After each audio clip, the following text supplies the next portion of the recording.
Hi, I'm Peter Jones, Chartered Surveyor, author and property investor, and this is the third in my short series of videos about Cayman wisdom, some pearls of wisdom which I feel I can share having come back from the Cayman retreat.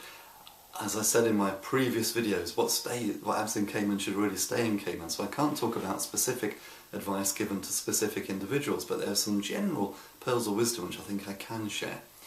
And one which really kind of hit me between the eyes and has really made me think and has really challenged me at the time and since I've come back is the thought that I don't need to do everything myself. Now, just to give you a bit of background, I've been in property for over 35 years, which is a frightening thought, but I've been in property for over 35 years, and for the last 20 odd years I've been working for myself, and for the last 15 years I've been investing for myself in my own right.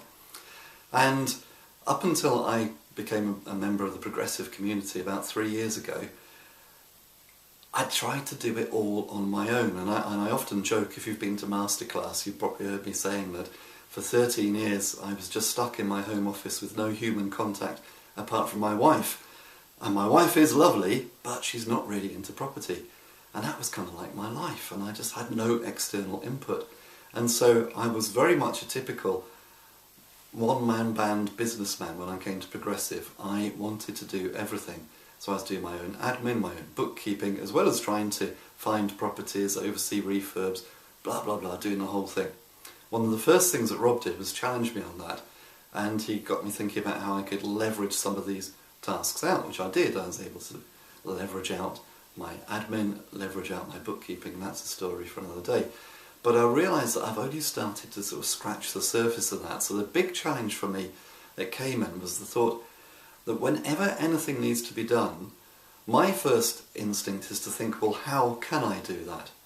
The challenge at Cayman was to think not how can I do that, but to think who can I get that to do that for me? Who can I get to do that for me? And I can see that is a real shift in my mindset. So I don't know where you are in your property journey. Maybe it's an idea you feel completely comfortable with and you've already got lots of systems up in place and you're leveraging other people and they're all doing it for you. Or if you're a bit more like myself, maybe you're thinking, well, I'm not sure I want to necessarily start paying people to do something I can do anyway. The truth of the matter is, it's a bit like investing in ourselves. Getting somebody else to do it for us, even if it comes at a cost, is actually an investment, because it then frees us up to be able to think about and do the things which are going to make the biggest difference in our businesses. So there we are. Cayman wisdom number 3. Don't think, how can I do it, but think, who can I get to do it? And if you just take that on board, it's going to make a massive difference to your property investing and your business going forward.